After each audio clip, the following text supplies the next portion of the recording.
Welcome, everybody, to another episode of Filmcast. I'm Don Gray, and this show is brought to you by the New Mexico Film Office. Hey, I want to remind you that if you need information about the industry in New Mexico, and I really mean all kinds of information, our website is a great place to start. It's nmfilm.com. There's a huge library of locations there if you're shooting something and you want some locations. There's great information about our film incentive.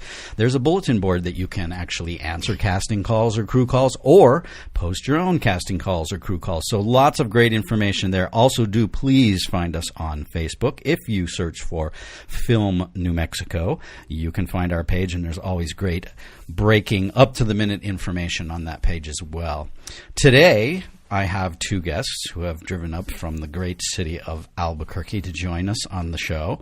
I have Dylan Ray Garcia. Hello. And I have Scott Brown. Hi. And they are here today to talk about their what should we call it? Your channel, your effort, your organization, our think tank. What is it? It's our new media channel. New media channel. There you go. Yeah. New media. Look at Dylan all there with the jargon the and buzzwords. Yeah, no, I got my cheat sheet on my hands on top of it. Color Circuit is the name of your new. What did you call it? No, I've forgotten it already. So. New media channel. Okay. I think is probably the best. It's a virtual reality experience. Mm-hmm. 50 cents a pop. You come in, you put on the glasses. Color Circuit. Yeah, it's like I can almost see you, touch you. Yeah. You both look actually right. Yeah, we're in almost three-dimensional. We're actually not here. We're broadcasting. Okay, so all right, we're going to get into what all that means. You know, we were talking before we got on the mic about. Here we are at the New Mexico Film Office. And it's funny because film is almost one of those words that it's sort of morphed into something else now. It doesn't literally mean film really anymore. And we do mostly film and television, but there's this convergence of all of these technologies, ways to consume media that you can consume, that you can interact. It's all changing. It's changing quickly and in some ways unpredictably. Sure. And if you had asked me 10 years ago if I'd be watching this stuff on my phone, I would have chuckled and said, my phone's terrible. How would I? Now you have to. And now there it is. And here we are. I can only play Snake on my phone right now. Exactly. So we like to tell stories from all different corners of the industry. And, I've always made the case or tried to make the case that one of the great effects of having a really healthy film industry as a real industry in your state is that it creates all of these other opportunities, places for people to get together, fellow creatives, technologists, people who have skills, all of that sort of thing, right? Have you guys felt that? Do you work with people who also work in the film industry in some capacity? It's all a Venn diagram of different backgrounds: film, television, stand-up, theater, improv, actors, actors. behind the camera, right, in front of the camera, a lot of voice actors, right, improvisers, right. So having an industry and having a healthy sort of community to work in means that we're not all doing this in our garages by ourselves or in the bathroom mirror. Like, you can get together with like-minded people who are interested in the same sorts of things, which I think is one of the great things about such a great community like that. So, as I mentioned off mic, this is where I like to start is at the beginning. And who wants to go first? Who wants to give their story first? Scott? No. I was gesturing. You're gesturing toward Dylan. Because, throw him under the bus. Let him make the mistakes, and then we can get you. I clean up the pieces. Yeah, that's usually what he does. But no, this all came out of his loins. Okay, literally. Okay, so that's more information. And I know how to use the word literally, so that's true. Okay, so all right, so then let's talk. Dylan, look, just take me back. Sure. Where'd you grow up? Where are you from originally? Rancho Cucamonga, California. Okay. It's a little outside, about an hour outside of LA proper. And it is that sounds a little bit better. Yeah. I think I was speaking there. Yep. It is a pretty big town, pretty conservative actually. Not a lot of like creatives out there, and so moving out here only 4 years ago now, kind of changed all of that. I've been meeting all sorts of people, mostly through. I don't know if I'm jumping too far ahead in this story. You can jump wherever you want. Tarantino it. Do it in the middle, do the end. And then when I was beginning. 7, and then moving out here 4 years ago or so, and kind of getting myself involved in the comedy scene, stand up and improv, really kind of opened my eyes to these things are possible. And right. There's tons of people that are interested in the same things that I'm interested in, and I'm not just stuck in this town where it's basically. Did you have any kind of support system there? Like, first of all, do you have siblings? Did you have siblings? Yeah. I have an older brother, 10 years older, and a younger sister, 3 years younger.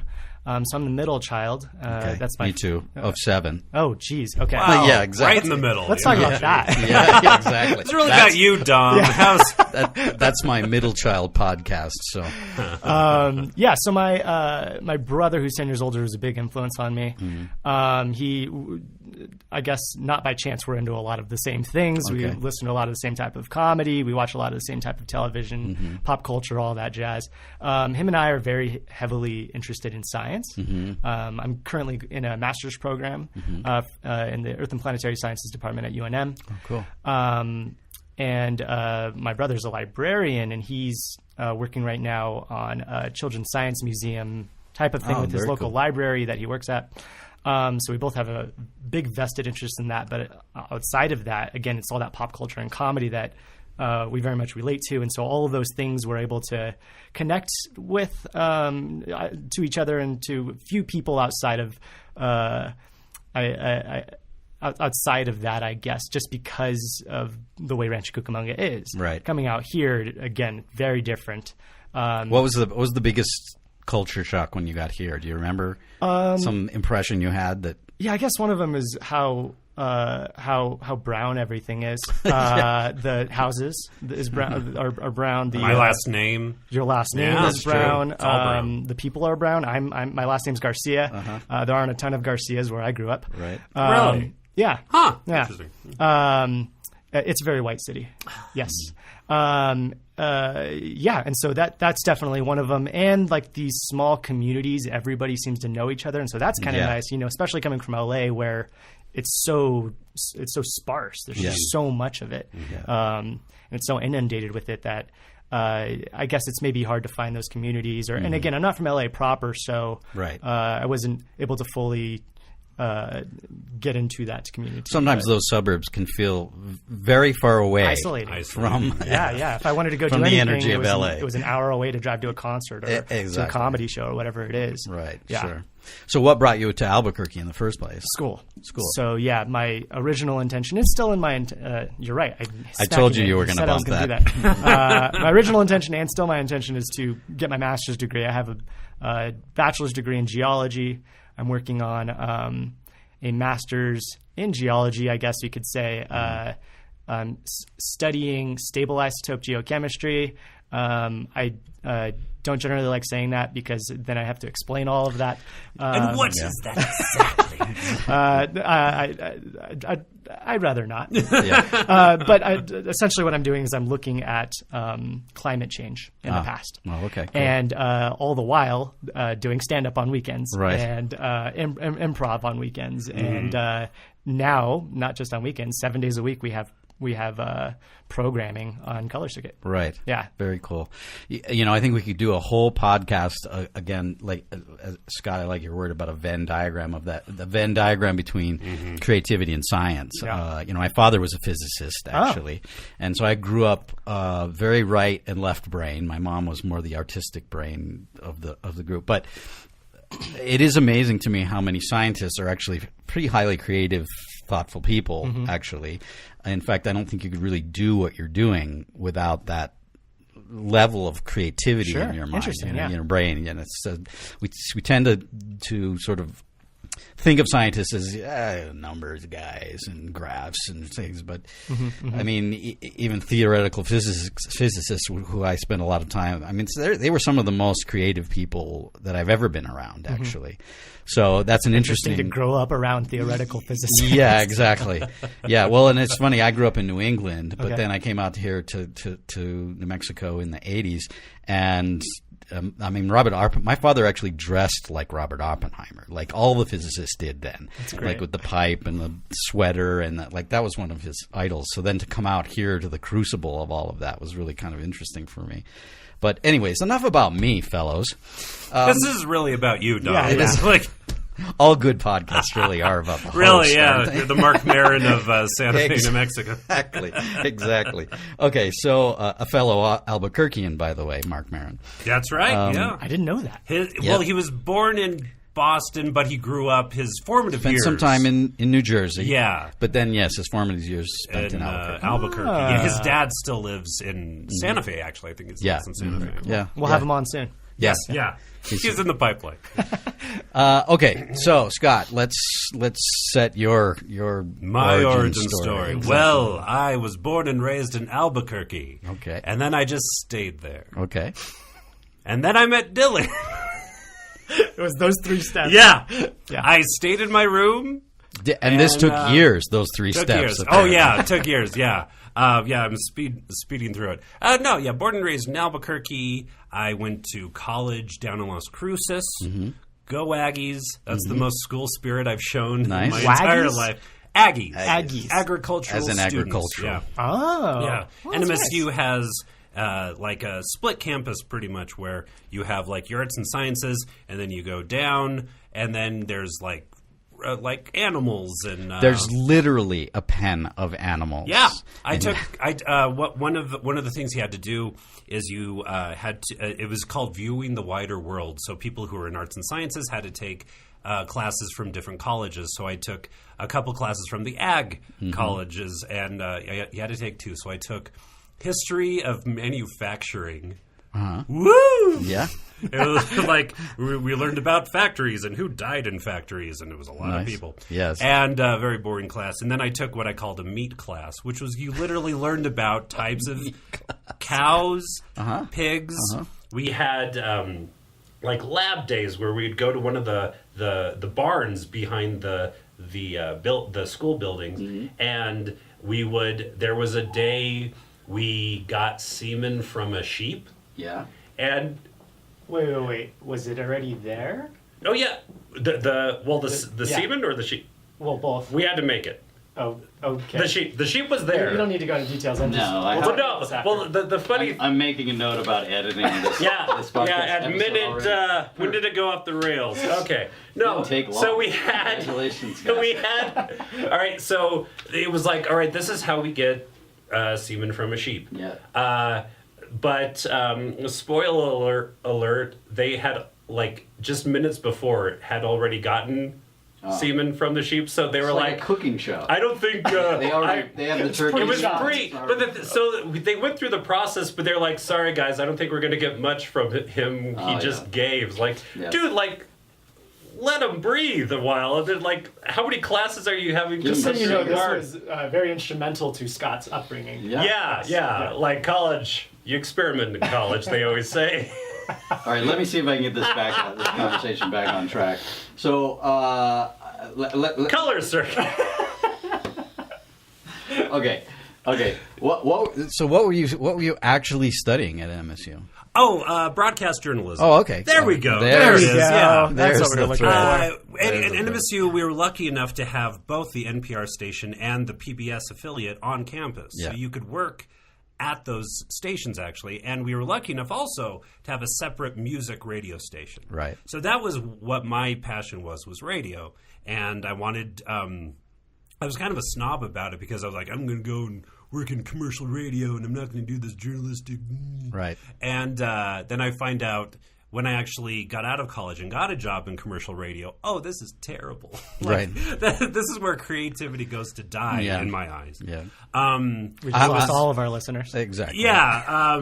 I'll tell you my first job out of college, off mic we were talking about, I worked in the radio station. Yeah. My first job out of college was as a disc jockey in a roller skating rink. What? Oh, that's awesome. Having a great time. Interstate 91. A little bit later, we're going to dance the Hokey Pokey, everybody. Oh, can the person in red please slow down? Couple skate, everybody. Couple skate. Yeah, that's when I really thought, well, this is the end. Do we have recordings for that? No, there are no. Cut that into this. No recordings part exist. of your sizzle reel. Yeah.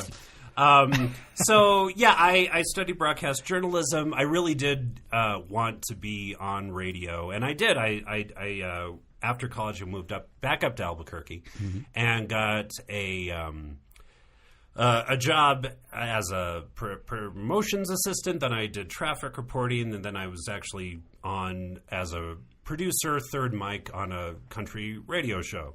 And not because country music was my passion, you see. It's just that was the job available at the time. Yeah. So I had saw a lot of country concerts, a lot of Toby Keith concerts. Really? Brought to you by Ford Trucks, ladies and gentlemen. And Toby Keith. All right. But that does happen in this industry. I mean, I've worked on some really amazing films. One that won an Academy Award. Yeah, I worked on a lot of films that did not win the Academy Award. Sure. Yeah, but you have to bring some kind of level of creativity to whatever it is that you're doing. You work with what you got. Yeah, exactly. And that's where during that time, I was like, this isn't what I want to do. This isn't where I feel creative.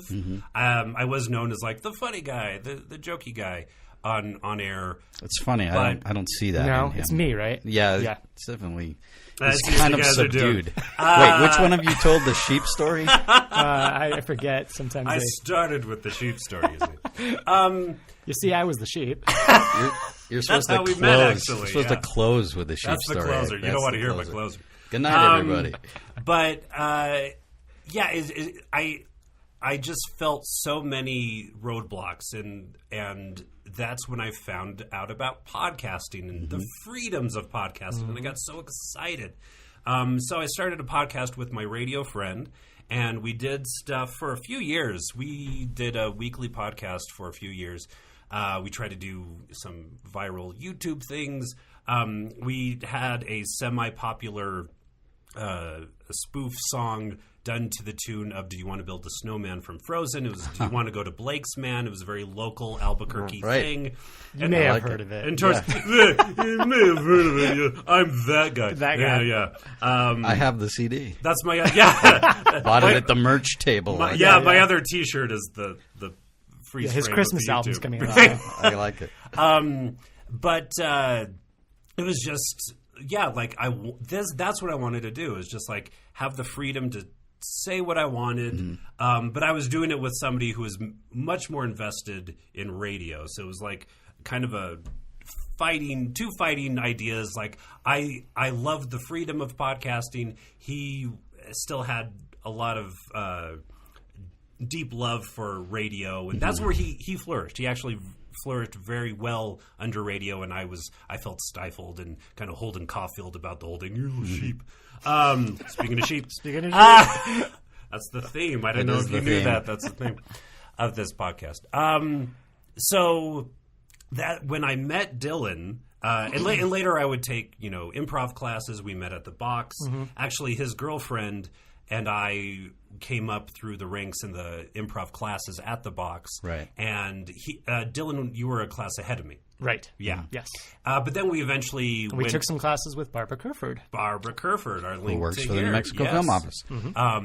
And so we met through that. We did some rounds of the student improv team together, and we linked up a lot in like music and like TV shows we liked, and Dylan was really into streaming already. Like he was doing just like parties at his house. He would stream. Yeah, why not? Let's watch Buffy tonight. Can't attend live. Just watch the stream. Yeah, and that's kind of and then where you can take the baton in the story.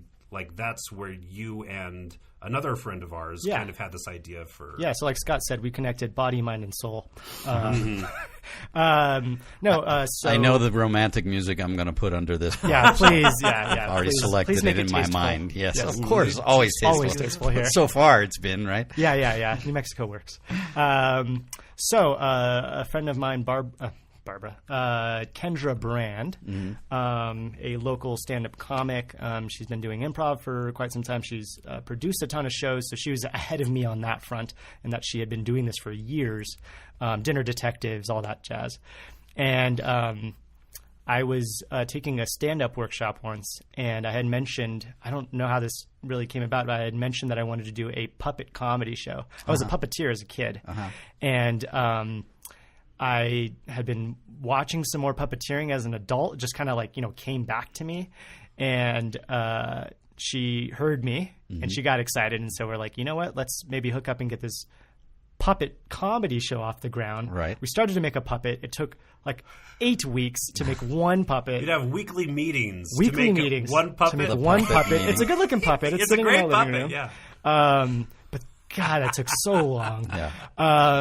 And then her and I I invited her over to do if you've heard of Dungeons and Dragons before, Don. I think I've heard of that. You may have heard of this. Yes, we did not do that. We did a Star Wars version of that, basically, a Star Wars role-playing game.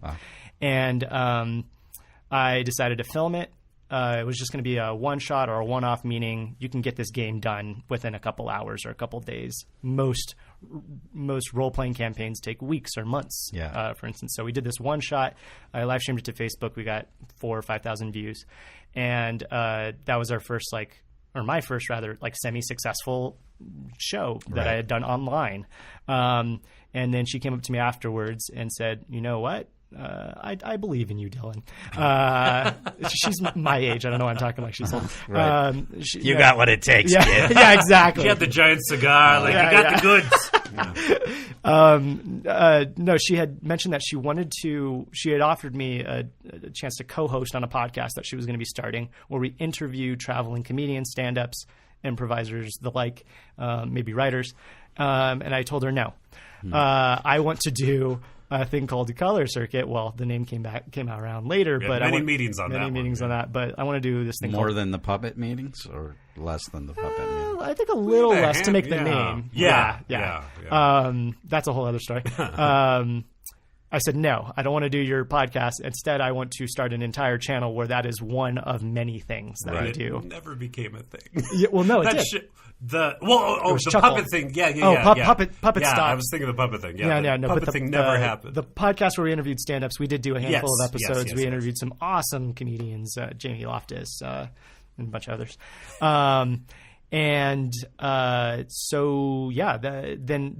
I guess I said, hey, I know somebody else that might be good for this project that I want to get started, Color Circuit. So I introduced her to Scott, and then she's like, hey, I know somebody too. So she introduced me to Bon, B-O-N. And so the four of us got this thing up and running, and it took many, many days of failing to get microphones to work or cameras to work or the computer to work. It's like a million moving parts. Yeah. It's been an uphill battle. So we've plateaued sometimes, and we're like, isn't this nice? Yeah. And then we have another uphill. Right. Even in the last couple of days, we've been pretty excited because we hit our most views we've ever gotten on YouTube. We're at 5,000 now. Yeah. Views for a trailer reaction. And if anybody's bored enough to watch one of those, it is us watching a trailer and then reacting to it. Yeah. And that's one of the things I had to get used to, because Dylan introduced me to the idea of what Twitch is. And it's this whole community that I had no idea about. It's people watching people play games. Right. Mostly video games, a lot of tabletop games and RPGs, but it's this whole community based around it. It's like if you could watch your favorite television show and interact with the people doing the television show. Right. That's what Twitch is. It's people that subscribe and they follow you and they interact with what's happening on screen. A lot of shows, are really savvy about interacting with the chat and building this community, making it something people want to return to on a weekly, daily basis. Sure. And so we're attempting that. And so it's the live version of YouTube, although YouTube does have a live and Facebook and Instagram and all that too, but it's the successful live version of YouTube. Right. Yeah. We were just reading, it's like at one point third most popular website on the internet in terms of the amount of people watching and the amount of pages they're going through. There's some sort of scale for that. The equivalent of what's the one for television? Nielsen. It's the equivalent of the Nielsen ratings for the internet. So it Twitch is highly trafficked. Yeah. But that isn't to say, like the video I was telling you about, the reaction, that was on YouTube. So we're not Twitch exclusive, but we do most of our stuff there. Yeah. So what's this is definitely like part of the new frontier, right? This is like who'd have thought that there would be an audience to watch people playing games, but there, as it turns out, there's a huge audience for that. Right. Yeah, and the great thing about, I think, sort of the internet-based content now is that, like you mentioned, the Nielsen's, like the feedback is immediate. In other words, you know what people are watching. There's way more data too. Right. Who's watching? Male, female, age groups, where at? How long? Literally. By the second, how long they're watching, how long they're engaged for, things that Nielsen can't tell you. So do you find yourself do you use that information, or is it just like, look, we're just putting this out here, and if you want to watch, you can watch? Like, how do you approach the information that you are getting? I asked that question, by the way, because we do the same sort of thing with our podcast, and with our Facebook page, and we're looking, and one of the ongoing conversations we have is that anytime on Facebook that we put a picture of a celebrity, we get traffic. Sure, of course. It doesn't matter what it is. Yeah, Bob Odenkirk's in town again. Exactly. Exactly. And that's good in that it's good to know what brings people in. But at the same time, not everything we want to put out has something to do with a celebrity. For a while, we're talking about just putting a random celebrity photograph on an announcement about, a casting call for a local production or something, just because it brings traffic. But do you find yourself sort of playing to the audience, or is it just, look, this is what we're doing. If you're the audience, great. If you're not, that's okay too. That's a great question. We were looking at statistics on the way up here of some of our videos. We definitely think about that. As far as creative freedom, though, Scott was talking about this earlier. I mean, that is one of the reasons why we do everything ourselves. That isn't to say that, hey, New Mexico Film Office, would you like to work with us? That kind of thing. Right. Yeah. But because we do collaborate with a lot of other people, other channels, Twitch channels, YouTubers, the like. But we definitely like the creative freedom and don't want to be held back because of what the audience necessarily wants. I mean, this is every artist's weight, the thing that they're weighing, right? Right. Sure. How much do I pander to the audience? How much do I do it for myself? Right. If you're playing guitar or if you're online streaming. So in that way, we're trying to be as much as ourselves as we can be. Right. The other side of that, though, is the formatting. Maybe we can tailor that to what would be the best way to get traffic. Does this go on YouTube or Facebook or Twitch? Yeah. Do we edit this thing? Do we not edit this thing? Do we do live editing of it? So we think a lot about all of that. Right. And we're fumbling through everything pretty much. But like trying to grab the ball on the ground and you kicking it as you're grabbing it. Exactly, We're constantly Charlie Brown trying to kick the football. But we're trying to find that intersection of where we like making a thing. Like on Wednesday nights, we do improv comedy, which is really unheard. Yeah, tonight, later, twitch.tv. Well, this is recording. Anyway. Yeah, exactly. But it'll be over by the time this is up. There's not a lot of improv comedy on Twitch. Right. But we want to do improv comedy on Twitch. Right. So it's like finding that intersection of people that like that and us, and where is the best avenue for that. Like but we are finding that we are getting a lot of interaction now on Twitch on Wednesday nights with people who they pop in. They're like, what the heck's going on? Yeah. And sometimes we have to stop and say, hey, this is an improv comedy show. If you have an idea of a suggestion, throw it out there. And then we kind of go on our way. So it's... Sorry, let me interrupt just for a second, because are you actually, like, I noticed we're live streaming this right now. Correct. And I noticed that there's some interaction going on, a little bit of interaction going on, couple right? People. Yeah. So are you actually responding to people who are interacting with you when you're on the program? Yeah. So like the easiest way for me to like think about this or to explain it to people, because obviously like Twitch is like kind of a new generation thing, is that it is like live television, except you get to talk to the audience Right. at the same time. Right. And it's on the internet, so it's I don't know if that's more widely available than actual television. In some ways, yes, because you can watch things like video on demand. You can watch it whenever you want. Right. People have a broadcasting studio in their pocket at all times. Right. Yeah. So, they're always connected. Yeah. Right. So what's been, if I ask each of you to tell me, aside from, let's exclude one thing. Let's exclude technical problems from the answers. Okay, because that's probably the number one. Yeah, It's such a load off. Yeah. Like, So- thank you, John. So what's the biggest challenge to what you're trying to do?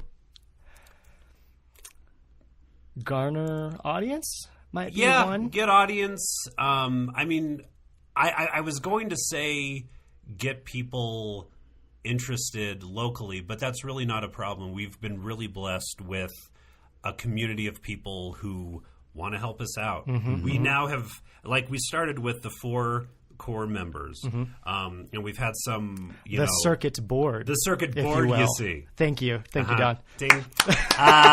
We don't shy away from puns. How many you see meetings here. was that? No, that was day one. That's Scott That in was the it. shower thinking of these. He names all of our shows because he's a pun master. He's been on radio For the long most enough. part, yeah. I like But where we did everything. We produced every show. We set up every table, every microphone. We did everything. Every aspect, It yeah. took And we a were the lot of our talent time. most of the time. For the most part. And as the ball got rolling, people got interested, the local improv community in Albuquerque, and friends of friends. And now we have a production team. Now we have an art team. People are doing websites and videos and editing and making graphics for us out of their free time. I mean, we are not a lucrative thing as of right now. I know we look super rich. True. This Yeah, shirt is all look I at that- own look at right that now print. because Yeah. we sunk a lot of money into this. It's a $50 shirt. $50 shirt. I've only worn it today. It's going back in the glass case. But yeah, it's all this community of people that get what we're doing. They want to make a thing. That's at the core of this. We want to make a thing. Right. We want it to be ours, and we want to make a thing. And everyone that is working with us gets it, and it's so amazing and great. But yeah, the biggest problem right now is getting people to watch consecutively, like retention. yeah, right? yeah. Get people to come back, and we've had instances of that. We've had people from the UK and Australia like follow us and keep up with us. And I last week or the last time I was on Improv Bagel, Wednesday nights on Color Circuit. Thank you very much. Yeah, that was right. Somebody popped in. And they're like, hey, I'm just checking up on you. So you get a lot of people watching. Oh yeah, That's I was great. good on you. Yeah, I was just checking in on us, like a Twitch person that's been doing it for longer than we have, and they're just checking in, like, hey, good on you, Color Circuit. Yeah. It's generally a pretty nice community. Of Yeah. course, you're going to get what the kids call trolls. The trolls. The trolls. The yes. trolls. But no, we've had a lot of people go out of their way to make sure that we're doing better than we are currently doing in some form or fashion.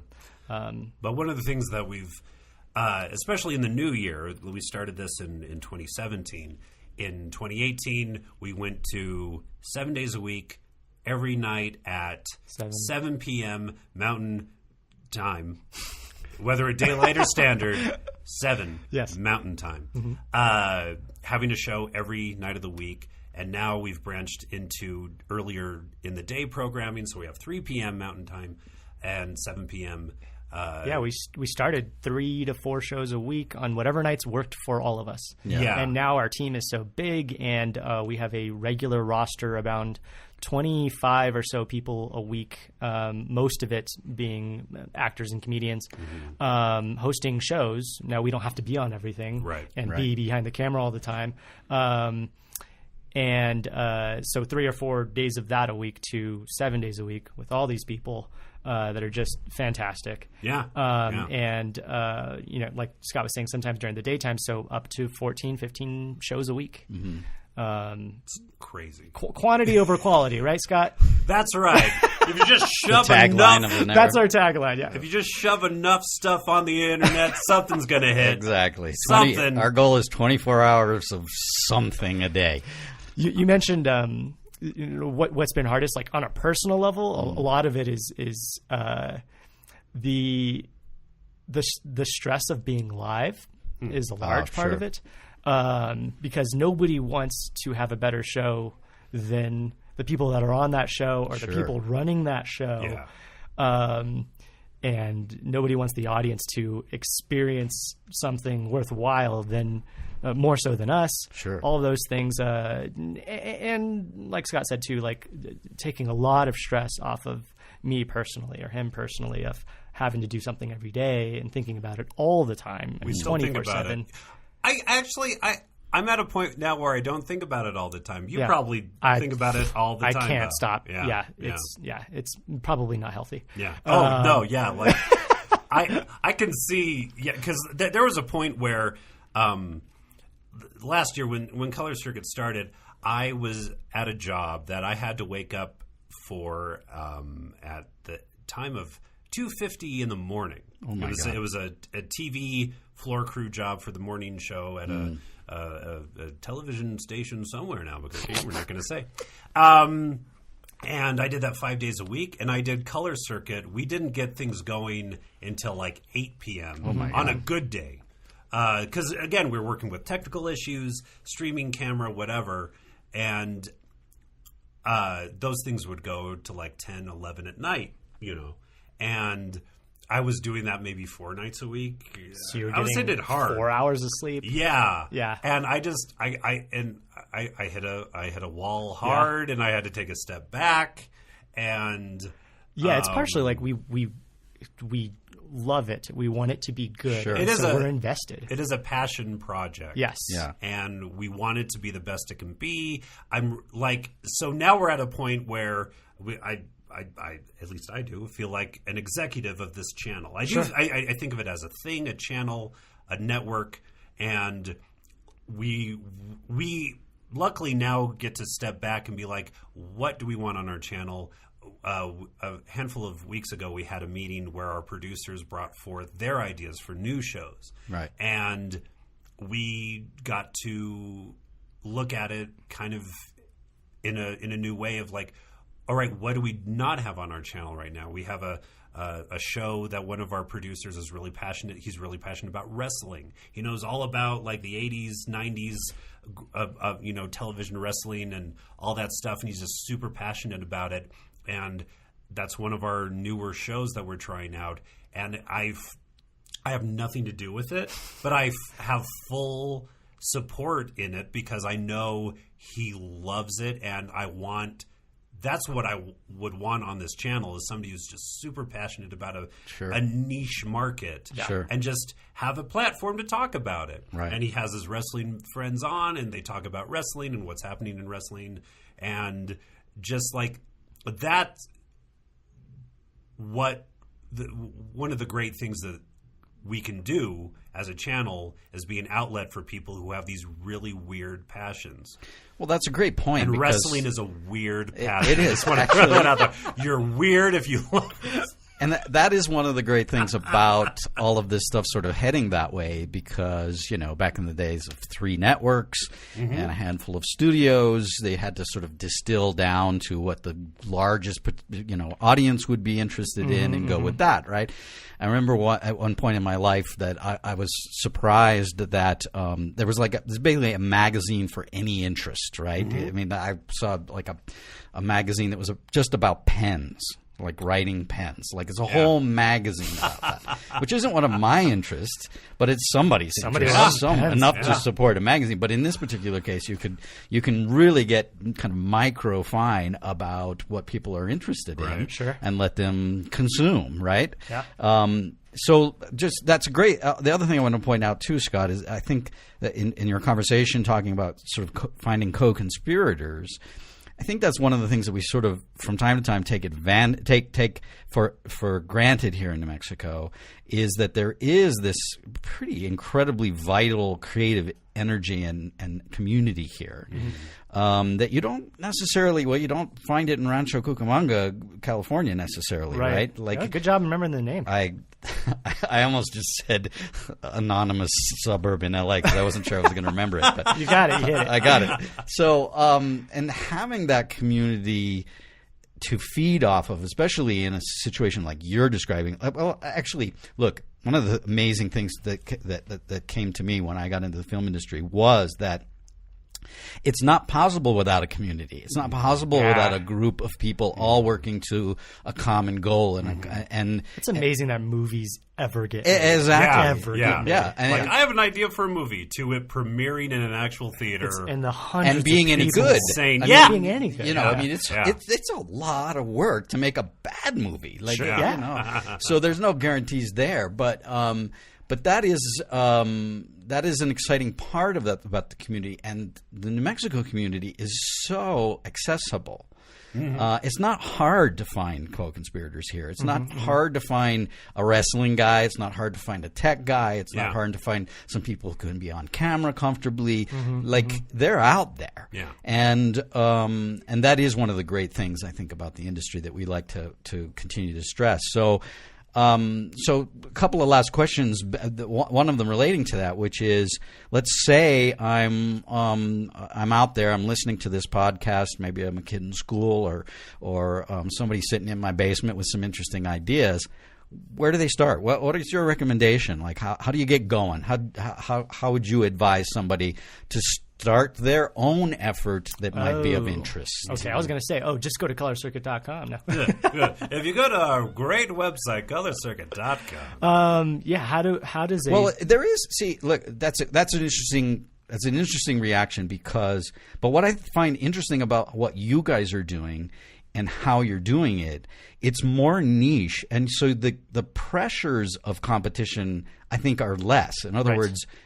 The people who love you will find you and become your audience. And if they don't find you or they find you and don't love you, they aren't your audience. Right? So they may be the audience for someone else and that somebody else's voice and somebody else's interests, right? I mean, isn't that sort of part of the beauty? Is what you started out with, Scott, which is like, broadcast radio is sort of delivering to a very wide audience. Right. And so... you have to find ways to appeal to an extremely wide audience. Yeah, I was which told, is a little crushing at times. Yeah, I remember I was told, "Hey, we want to make you a big part of by a programming director who knows everything. Programming directors are awesome." That's sarcasm. But couldn't hear it. Yeah, but he was saying, we really want to make you a focus of this show. You're very funny. We want this to be your platform. So I'm like, cool. So I would do my thing. I would be me on radio, and then we would have meetings like, Scott, we really want you to pull back what you're doing. Be like, hey, I thought you wanted me to do my thing. Yeah. Like, I've already proven that I can do this, and it's like, and because the thing in radio is like, people have all these monikers like the Beaver or whatever's dumb name. What was yours, Scott? That was the thing. I was Scott Brown. I never had a moniker. I wasn't like Kid Curious or whatever the dumb thing is. And that's what my program director told me. He was like, I wish you had like a moniker that we could say, maybe we could have less of that and more of Scott, or less Scott and more of that. Did you have one, Dom? No. But as Scott is telling this story, the story that's coming through my mind, and again, not to make this about me. It's about you, Dom. It's about you, Dom. This whole thing. But when I was a disc jockey in a roller skating rink, which is humiliating on its own level, right? Just all by itself, it's humiliating. Did you look up to the strip club DJs? What was exactly. I just imagine one day I'll make it. The two people in the rink that you're talking to. Yes, exactly. But yes, my boss was like, you got to develop a pattern, man. You got to have a character up there. Sure. And then what would happen is, So I had this DJ booth, and I'd be spinning the wax, and talking to the crowd and all of that, dancing the hokey pokey with a guy in a chicken costume. No joke. Like a guy on roller skates in a chicken costume. I love it. And after, so there'd be the interludes where I'd be like, we give away a Coke a little bit later. And as soon as I would turn on the record for the next song, the phone in the booth would ring, and it was the manager of the roller skating rink who would critique my last patter, my last interlude. When you dance with the chicken, think about this in your mind. I was like, this is where my life is led. Exactly. Just let me do my thing. Let me go home and pay my student loan, because that has really worked out well for me. Yeah. I have a partial answer to your question. As far as somebody getting started in this, the easiest practical thing is buy a webcam, $50. Buy a microphone, $50. Right. And you can generally, most people have a computer. You can get started right away with whatever you want. Now, ours is a bigger production. It is bigger than most Twitch channels. We are largely looking up to and are basing a lot of our things off things that we love to watch. Right. And so Geek and Sundry, Nerdist, Hyper RPG, The Attack. These are all huge production channels that work, or that are, some of which are owned by Legendary Entertainment. They have giant studios that they work out of. We don't, but we emulate that. But you're in the mix with them. We're in the, that is one of the people. things that's amazing about We're that. doing what they're doing. Yes, and we know some of them. We're friends with some of them, and so we're doing that on a small scale as much as we can. We got the video cameras. We got a handful of them, so we could do multicam setups.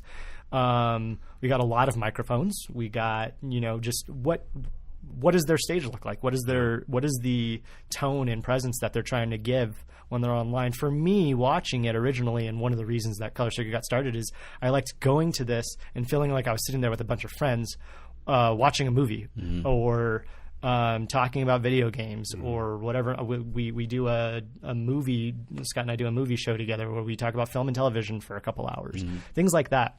And so look towards what you like, whatever your passion is. The one that I hear most often and seems to make the most sense is it's usually in a writing terms, but write what you know, direct what you know, film what you know, right? And you're probably going to be a bigger expert at that than somebody else that doesn't know what that is and they're trying to do that same thing. Right. Yeah. The thing about broadcasting now is that there are fewer and fewer gatekeepers. Back to you like it. I always think of "Oh Brother, Where Art Thou?" or "Oh Brother, Where Art Thou?" Singing to the can. Right. Yeah. Come down to this thing and sing into that can. Yeah. Right. Like there was a guy who had the wax cylinder to make the records. Now anybody. Again, we have a broadcasting studio in our pocket at all time. Yeah. The gatekeepers are no longer there. I mean, if you want to be in an industry like television and radio, go ahead. There will be gatekeepers, but Twitch kind of breaks that down, and so you really just need like-minded people. And I remember there's a bit of an advice Conan O'Brien once said in an interview: get involved with what you like. If you like comic books, hang out at a comic book store. Be friends with those people. If you want to do a podcast, it's very easy to just go on iTunes or wherever and look it up and how do I start a podcast? This isn't brain surgery. There's a million 101 websites for these types of things, and they make it super easy to broadcast on the internet or post things on the internet through Libsyn and just all these different avenues. Just if whatever your passion is, there are other people with that passion. Yeah, we're not as unique a snowflake as you think you are. There are people that are like-minded that are into the same things you are. Yeah, and work with people that you like. Yes. Yeah, work with your friends. We are very fortunate that all the people that we work with on Color Circuit are cool, they're chill, they're into the same stuff we are, but they have this same love of what we're doing. And again, it's people that, I know them through this, but they're also really passionate about X, Y, or Z. And so there's a whole other avenue that we haven't tapped in yet. And now we have that because there's all these different people with all these different backgrounds and loves, but they are all into, hey, let's make this thing. Right. Let's do the work. Let's set up the cameras and everything, and let's do this for a couple hours at a time. Again, I can't stress how thankful I am for all these people that want to do this with us. Yes. Yeah, thank you, all of those people. I can't remember any of their names right now. I'm glad that you mentioned Bon and Kendra, because I was like, a big tall guy and this girl. It's just some really good co-conspirators. I think in the same way, like you wouldn't hire somebody that you didn't like or wanted to work with day in and day out. Right. Yeah. Exactly. We keep that in mind. All right. So, final question. I'm going to ask you. I mentioned again before we went on mic. I said that I interact with studio executives, big time producers, people in the industry. And thank you. And sure, you're welcome, Don. You're welcome. I asked them this question, and they don't always know the answer. But you're a couple of thoughtful guys, and you're kind of you're working there in the. We're in the doo-wop group, apparently. Exactly. Zap. You're in the weeds. So if I asked you the question of where is this going? Like, what do you see coming? Like, where are we in 5 years with this? Dead or in jail, Dom. Dead or in jail. The old gang answer.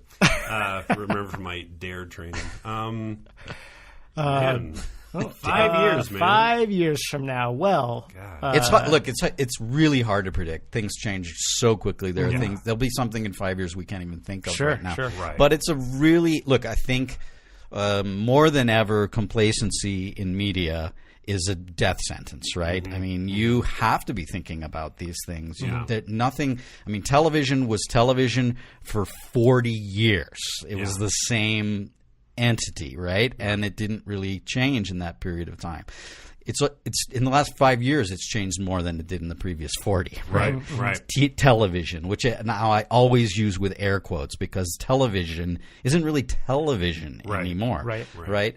But do you have any sense, or if you had to make a prediction, if I had you back on the podcast in 5 years, and I said in 5 years I'll have you back on the podcast, Don. Is it going to take that long to book me? Unless you're available this week. It is Wednesday night. It's improv night. So I don't know. I think that we'll all be living in a giant house together. Maybe not actually living together, but we will all very much convene at a studio that will be dedicated to that and solely that. Yeah. That is not the case at the moment. And that we're kind of lucky in that we're semi at the forefront of this of new media, which is why it's called new media, and that we have a little bit of a head start, as you say, as kind of TV is not dying out but changing. Right. You can't get a job unless you have 10,000 Twitter followers anymore if you're trying to be an actor or whatever. Social media savvy. Are you social media savvy? A little bit, Scott. Do you got the Instagram? What about the Snapchat? We got Instagram this. I don't know why we didn't do that. And that we will. For me, there's a potential for this being a full-time thing that we could run, and we have like you said, and continuing to have more people that are very passionate about these types of things, having high caliber actors and voice actors and comedians and all that, and we already do. It's just that we want to be able to pay them at some point. Yeah, right. Pay us, pay them. Pay us, pay them. Sure. Right. Yes. Hot tubs for everybody. Yes. We're talking about television and radio, and they've really turned into reactionary mediums now. They have to react to everything that's happening. They're not the trendsetter anymore. Right. So Twitch is unique now in that it's kind of forging their own path. Yep. And everyone's kind of like, what is going to happen with this? Like if you want to be in radio, you have to be visibly appealing. It used to be radio was the thing for the trolls of the world. Be like, I have a beautiful voice, but no one wants to look at me. Yes. But I can have a career. But now you have to be reminding people all the time, listen to my radio show on Facebook and Instagram and everything. But yeah, Twitch is its own thing that is changing. I mean, they're introducing education, right? Yeah, like there's actually a local channel, Inertia TV, that is helping them forge that. Yeah. The entertainment part of Twitch. I'm sorry, education part of Twitch. Yeah. And they're going to start releasing kind of a board game side to everything. There's a small community for that, but we definitely want to be a part of that. Yeah. We do a board game show every Friday night. And yeah, the Twitch is getting big. Right. Yeah. It's already big. It's not reactionary. Yeah. It is the thing people are reacting to. Or like, how do we have to change so we can compete with this? Right. Because it's no longer 3 channels. It's 1 million channels. It's 1 billion podcasts about minute ideas and like hobbies. Yeah, everybody has a podcast now. Right. Yeah. I have one about pens. If you guys want to listen. Ooh. Oh, absolutely. Yes. I got interested from the magazine. Are you a ball or a fountain kind of guy? Are you still talking about pens? Yeah. Oh, yeah. Yeah. Fountain. Definitely fountain. Of course. Ooh, yeah. You strike me as a gotta love yeah. that. So I'm done. Okay. More shirts. That's in 5 years. More shirts. More merch. We're gonna have mouse pads. Yeah. We're gonna have lighters. We're gonna bring back the fidget. Remember, we had a meeting like early on. Like, we gotta have like swag. Yeah. We gotta have T-shirts, definitely. Bumper stickers, definitely. Decals, sure. Fidget spinner. We gotta get a fidget fidget spinners. spinner. You gotta get fidget spinners. So we're trying to unload at the moment 500 sort of color petered out, circuit didn't it? fidget spinners. There was a time where you'd go on Twitch and every top streamer. I mean, some streamers are making. An article I read recently, a Fortnite streamer. It's a video game that he streams. He makes $500,000 a year. Yeah. It's insane. Yeah. Wow. On merchandise. No,